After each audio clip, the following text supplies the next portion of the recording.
As we live through this, the ripple effect on families, on businesses, and the arts community is coming out. And I want to talk a little bit about that. And Deb Polich with the Arts Alliance in Ann Arbor and serving Washtenaw County joins me now. Hi, Deb. How are you? Doing as well as anyone can be expected. I'm fortunate our family's healthy, so that's good. And thanking all the people that are out there on the front lines.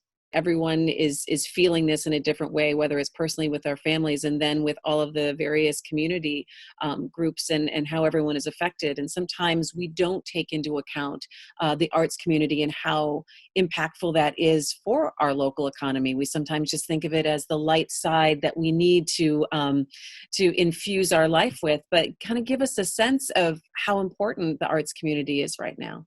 Well, it's interesting because you're right. We don't have a sense here in the United States in general of how integrated the arts and creative industries are in our regular lives, whether it goes from arts and creative education to the programs and the events that we go to, but also everything that we have in our homes and everything that we do is designed by somebody who's creative, right? You have to have design to have all of those things. So it's a very big industry. And to give you an idea, everything from the performing arts to creative design in the ways I just spoke of is 4.5% of the gross domestic product of the United States.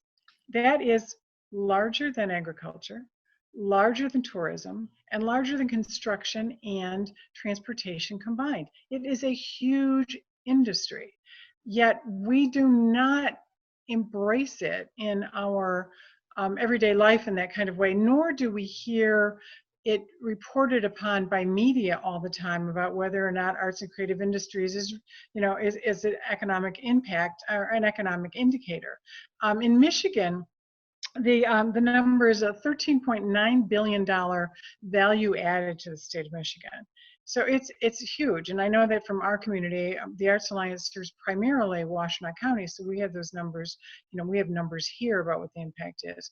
And as important as those numbers are, there's also the very important part about what it does for us as humans, how it makes us human, how it keeps us human, how it tells our stories, over centuries.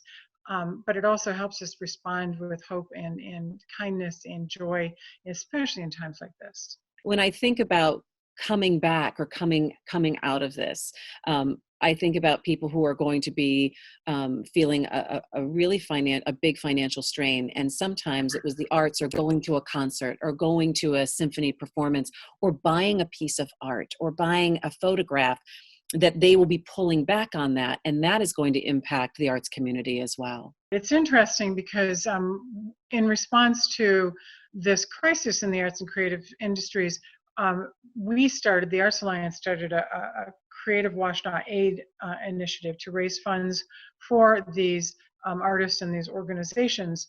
And in some of the conversations I've had with some of the donors, now it's very slow raising the money, I'll tell you that, a lot more requests for support of people completely out of jobs who didn't originally qualify for unemployment and are still questionable how that's going to happen. And by the way, a lot of nonprofit arts organizations don't qualify for the traditional nonprofit funding streams that are out there. So that's another issue. What kind of help then can some of these nonprofit groups look for, or what kind of help are you suggesting to help keep them afloat and keep them kind of going through these times to be able to get onto the other side? Well, we're glad that there are some initiatives in the CARES Act. So those gig workers are actually covered in the unemployment programs, which is great. We fought for that.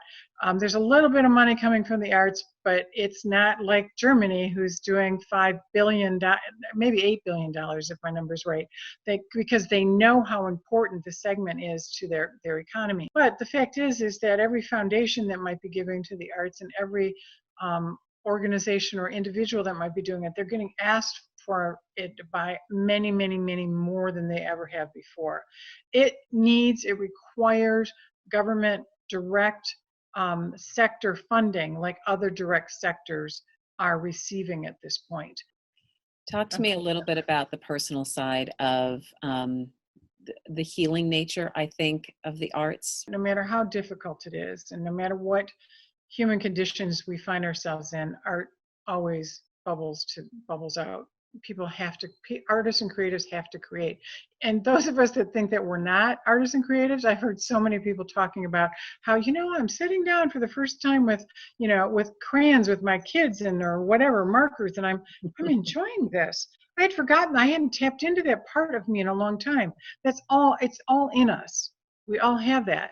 And then the part about healing and what it does, it's because it's all in us. Music speaks to us in ways that very few other things do. It makes us feel in a way that even when you're steeling yourself to trying to be as protective as you can, music can break through that and actually help you get to what it is that you are trying to manage.